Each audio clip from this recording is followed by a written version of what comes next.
Hello students and welcome to the lecture. So students, as we know that we are covering the general awareness and also the civics part. Okay. And in the last lecture, we have discussed some of the aspects of the civics, which means by the executive part. Okay. So basically, in this lecture, we are going to continue the same series of the civics lectures which we were covering. And basically, in this lecture, we are going to start with another important point. Okay, so move on further. Let me remind you one thing. Actually, we had started the topic organs of central government, right? That was a topic which we have started, right? In that part, I had told you there are three main parts or the three organs. The first one was the executive part. Second one was the legislature. Third one was the judiciary. So these are the three parts which makes the organs of the central government and how the governance of the India works. Okay, so these were the parts. We had covered executive part. Okay, in that part we had discussed about the President of India, Vice President of India, Prime Minister and the Council of Ministers, and also about the Attorney General. Okay, so in this lecture we are going to continue with the part of legislature. Got it? I hope that you have revised the previous lecture so that we can proceed with this in an effective way. All right. So,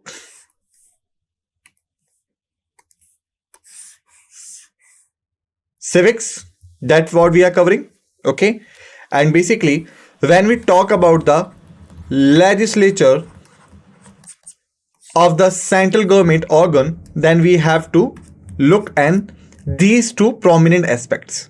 The first is the parliament, second is the special provisions. Okay, so let's begin. First is the parliament. Okay, do not go with this number, it's a second part, so second overwritten over here. Okay, first one was the executive. So first we have the article number 79 in the parliament. The Parliament of India is a bicameral. Bicameral means it's having two houses. Upper, which is the Rajya Sabha. Lower, which is the Lok Sabha. Okay, so that's why it's a bicameral. Thereafter, consisting of the President, Rajya Sabha and Lok Sabha. Okay. Wait a minute. Here there is something which we require to understand. And what was that? When we were discussing about the President, I had told you that the President could never be the part of Rajya Sabha, Lok Sabha or any state legislature. And union territories legislature as well. Okay, so how is this possible that we are learning his name here? The president is mentioned over here. So what was the reason behind this? Let me tell you. Basically here we are talking about the parts of the parliament which is divided into three parts. President, thereafter Lok Sabha, and then comes our Rajya Sabha. So if you look here carefully, you will find out that the president is not the part of Lok Sabha and Rajya Sabha, but he is the part of the parliament. Okay, so that is the reason. Do not get yourself confused. Okay, so let's move forward. Article 79 basically deals about the constitution of the parliament. The article established the Parliament of India, which consists of the President and the two houses known as the Council of State. Rajya Sabha, which is the upper house, the house of the people, Lok Sabha, which is the lower house. Okay, so parliament consists three things. Move forward. We have Article 80. Composition of the Rajya Sabha, which is the which house? Upper house. Okay, it is also mentioned here. Specify the composition of the Rajya Sabha, the upper house of parliament. Consists of not more than 250 members, out of which 12 members are nominated by the president for their expertise in specific fields like this one. Literature, science, art and social service. Okay, on the specialty or on their services in these sectors, maybe they got recommended by the president or nominated by the president to join the Rajya Sabha as the member. The rest of the members are elected by the elected members of State Legislative Assembly, in the case of Union Territories by members chosen in such a manner as Parliament may by law prescribed. Okay, first thing, remember, we have here Rajya Sabha. Okay, how many members? 250 members. Nominated members. How many nominated members are there? 12 members are being nominated. It means number of elected members 238. 238 members are elected one. Okay, and remember, they are not directly appointed by, not elected by general people. Okay, it is also mentioned here that they are elected by the members of state legislative assemblies in the case of state, and if there is a UT, then they are elected by those members who would be appointed by as per the law prescribed by the parliament. Got it? So please remember this thing. Now let's move forward.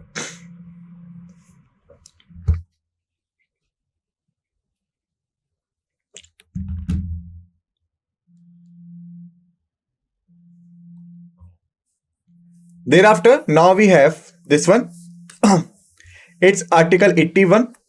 It's for the composition of the Lok Sabha. Okay, outlines the composition of the Lok Sabha, the lower house of parliament.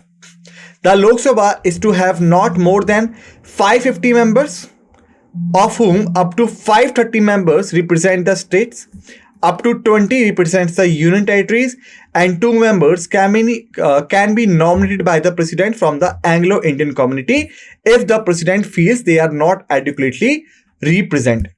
Okay, let's understand it. Total strength is 550 members. Total strength. Okay. Nominated ratio. How many members could be nominated? 20 members could be nominated. Okay. Sorry. There is a mistake. Only 2 members could be nominated by the Anglo-Indian community or from the Anglo-Indian community by the President of India if the President satisfy that they are not adequately presented in the Lok Sabha. Then members elected from the UTs, how many members? 20 members. Okay, so this is the ratio. 20 plus 2. It means 22 members are from UT or nominated. Rest of the members are directly appointed by the people in the general elections. Got it? Let's move forward. Thereafter, we have to deal with the parliamentary functions. Okay, like what are the functions of the parliament? So the first one is the legislative functions because they are the part of the legislature. All right. So let's have a talk over this. Parliament is primarily responsible for making and amending laws. Bills can be introduced in either house and they must be passed by both houses and receive the president assent to become law. Okay, here I would like to tell you one thing. If we talk about three parts: legislature, executive, judiciary. Okay, legislature is basically making laws. Okay, executive is basically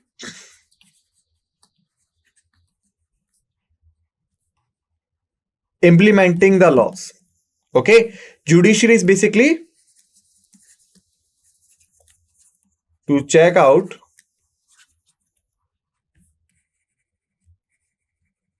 whether the laws prescribed manner is followed or not. Okay, so please remember this chart which I have shown here. Legislature is required to making the laws, executives are required to implement the laws, and judiciary is basically to check out whether the laws are being implemented in the manner as they prescribed of. Okay, so now come back to the legislative function. Here you can see them also. Primary function is responsible for making and amending laws. Okay, because they people are appointed by the government, so not appointed by the, you can say these people are appointed by the general people of India. Okay, so that these people could represent their problems, their issue, could discuss this and then can make the laws over them. All right, thereafter bills can be introduced in either house. Remember, there are two houses. The first one is the Lok Sabha. Second one is the Rajya Sabha.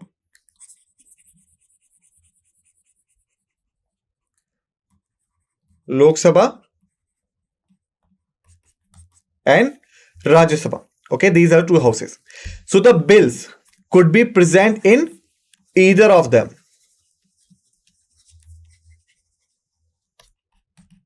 Except only one bill, which is the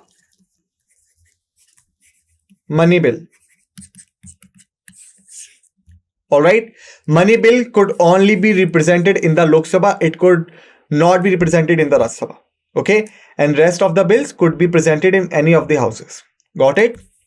There is no hard fast rule that this particular bills can only present in that house, except the case of money bill.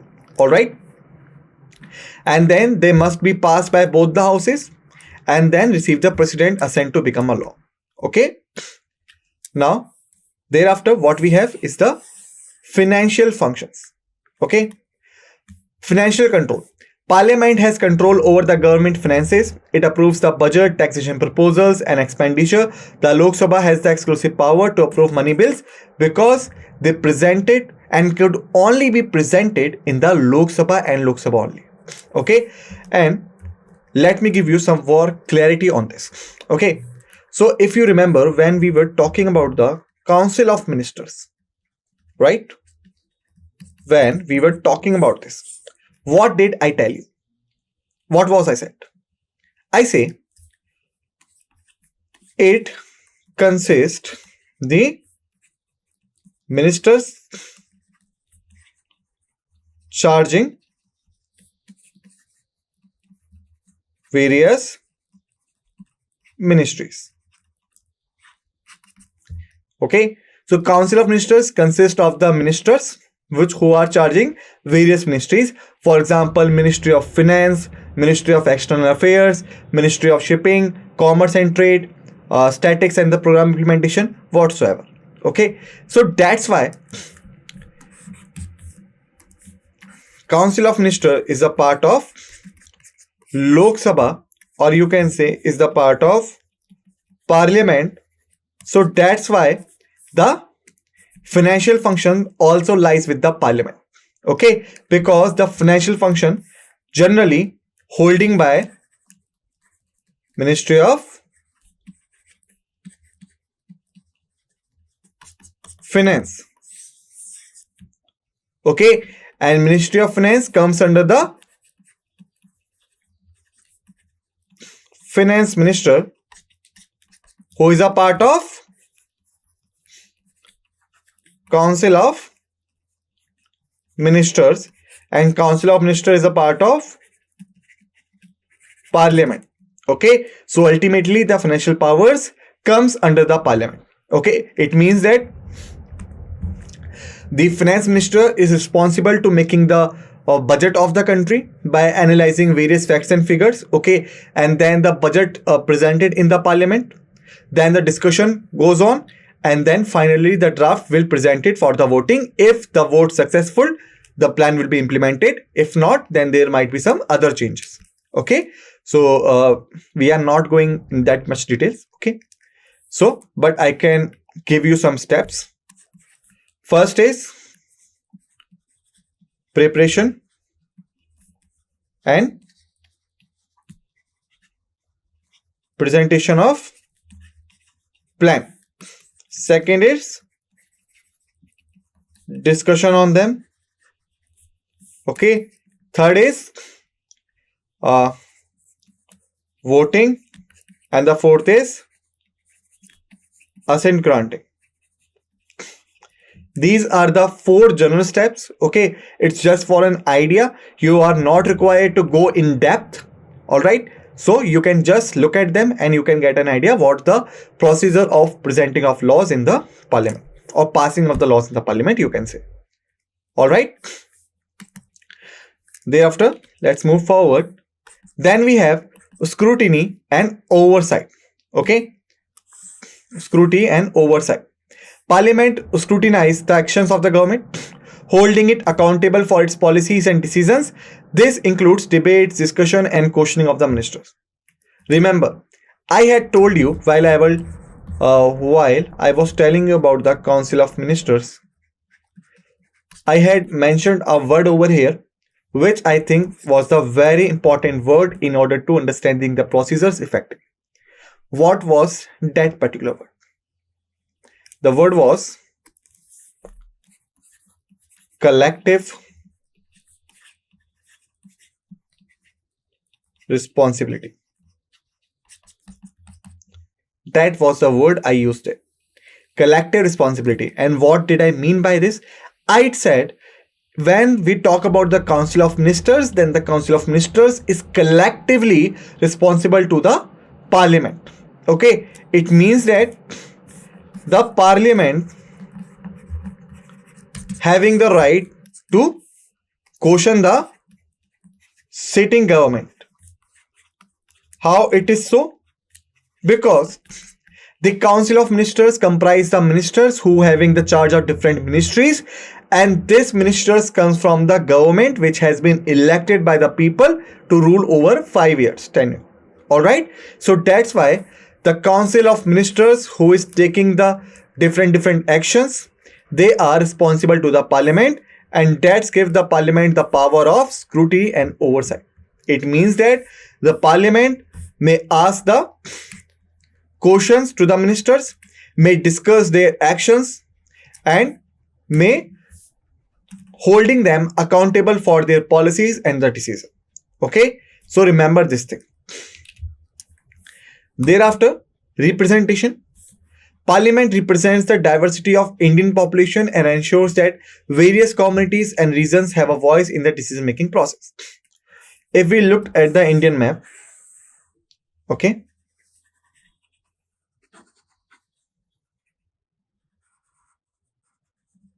like this. All right, so Parliament is sitting over here. It's the New Delhi, and here is the Parliament. Okay, so we have constituency and different population all over India like this.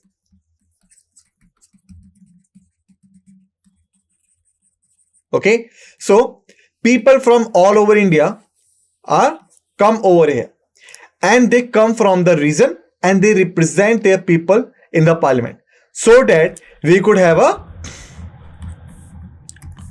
comprehensive representation of wide Indian population. All right, that is why the parliament having the function and the responsibility, so that when the parliamentary discussions held over in New Delhi, these implementations can be seen all over India. All right, because the people are here, belongs to a different region of the country, and they represent their people, their population, so the things could be done in the welfare manner. Okay, thereafter, constitutional amendments. Now the word amendment here justify the amendment, basically justify the change in the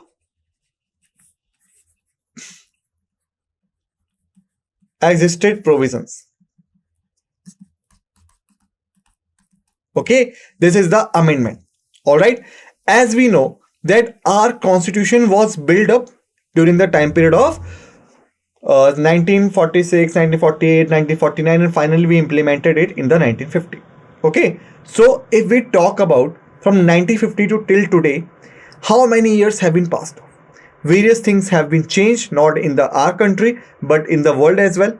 All right, so that's why it is the requirement of the time. Then we have to make changes in the constitution and make it up to date as per current requirements. Okay, so now question is, who will make the change? The change could be made by the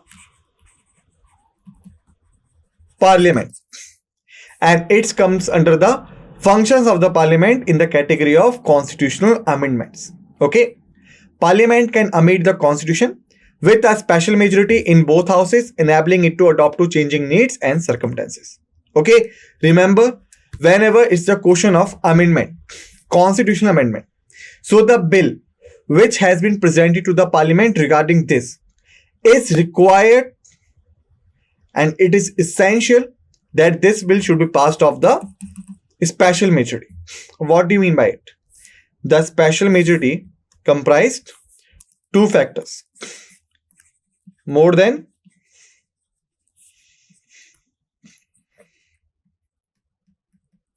50% strength should be in favor of the passage of the bill. Second, 2/3 strength also. Okay, this is the provision presented in the parliament. Okay, so this is the special majority concept. For example, suppose if there are 90 members in the parliament, simple majority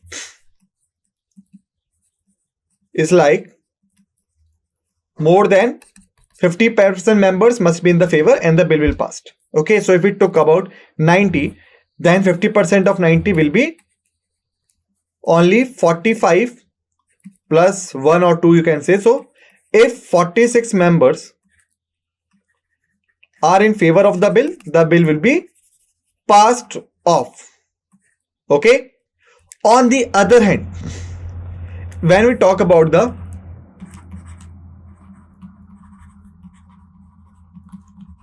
special majority, in such a cases, at least 45 plus members must be in favor of the passage of the bill. Okay, it's a plus sign. Let me write down again.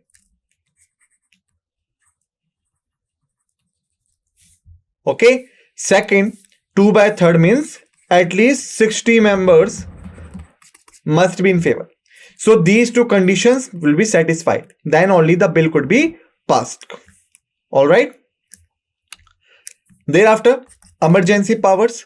Basically in India we have three types of emergencies: Article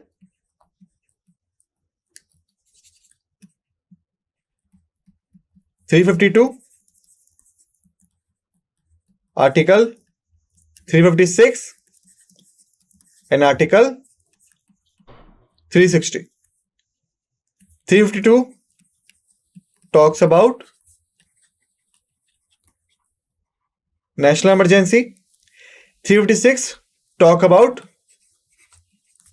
state emergency. And 360 talk about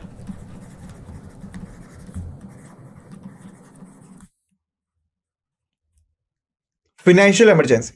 So there are 3 types of emergency. Okay. And this emergency could be implemented by the parliament. It comes under the emergency powers of the parliament. In types of emergencies, parliament can extend its legislative powers, making it a vital institution during national crisis. Okay. Please remember the article and the respective emergency. Okay.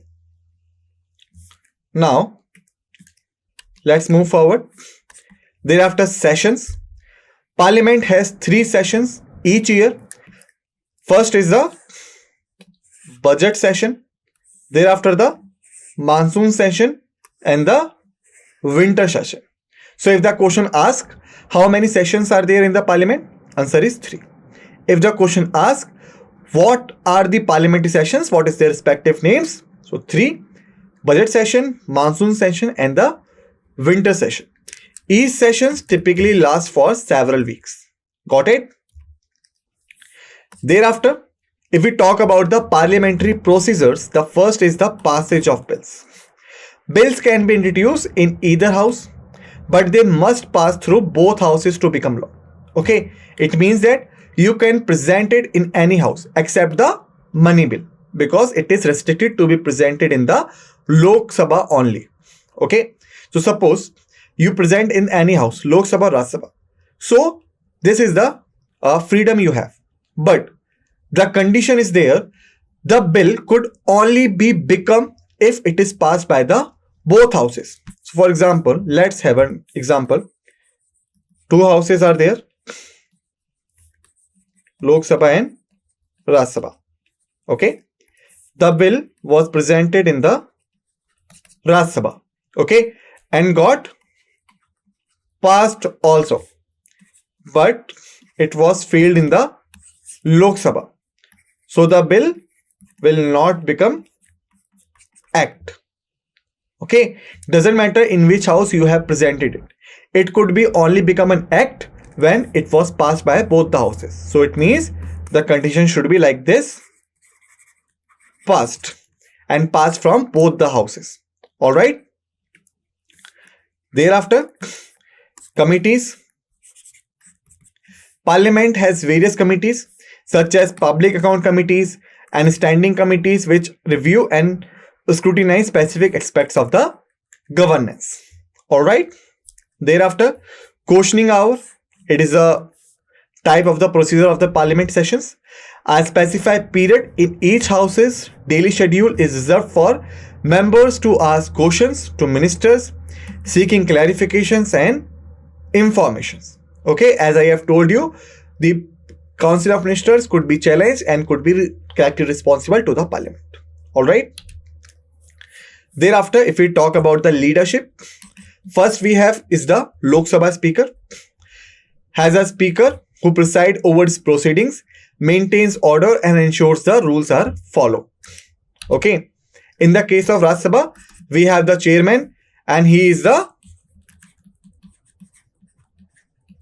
Vice President of India. Okay. He is the similar function as the Speaker of the Lok Sabha, but he is exercising these in the case of Rajya Sabha. Okay. Thereafter, the Prime Minister, he is the leader of the government.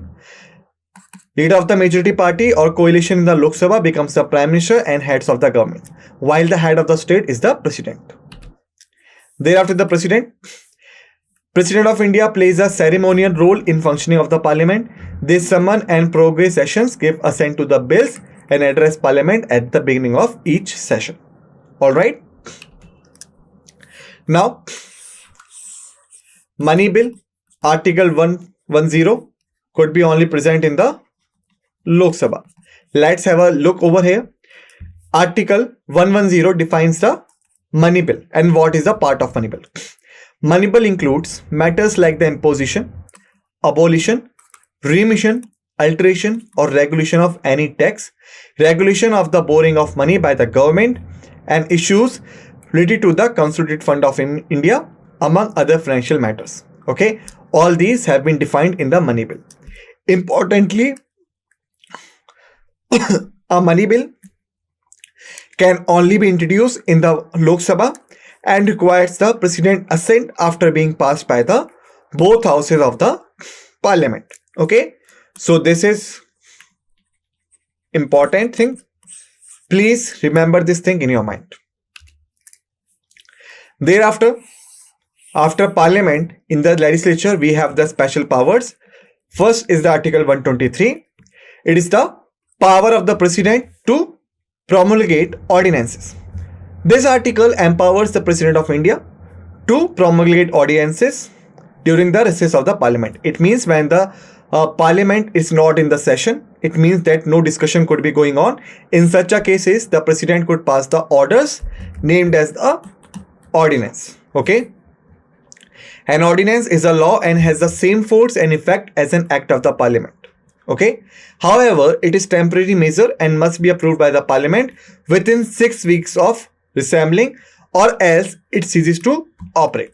It means that suppose the Parliament was not in the session, President passed the promulgate ordinances. Okay. But when the Parliament will come into the session, the Parliament is required to give the assent to the ordinance so that it could continue. If this is not happen, the ordinance will be ceased to operate. Okay. This provisions allows for immediate legislative action in times of urgency when Parliament is not in session. Okay. Next article we have 105, and it requires various things like the powers, privileges, etc. of the House of the Parliament and the members and the committees thereof. This article deals with the powers and privileges of both houses of Parliament, their members and committees, grants freedom of speech in Parliament, stating that no member shall be liable to any proceedings in any court for anything said or any vote given in the Parliament or any committee thereof. Also includes the powers, privileges and immunities of each house of the Parliament and of the members and the committees of each houses, as may from time to time be defined by the Parliament by law. Until so defined, they are to be those of House of the Commons of Parliament of the United Kingdom at the commencement of the Indian Constitution. Okay. So what are being implemented or included in the 105? All things are written over here. Okay.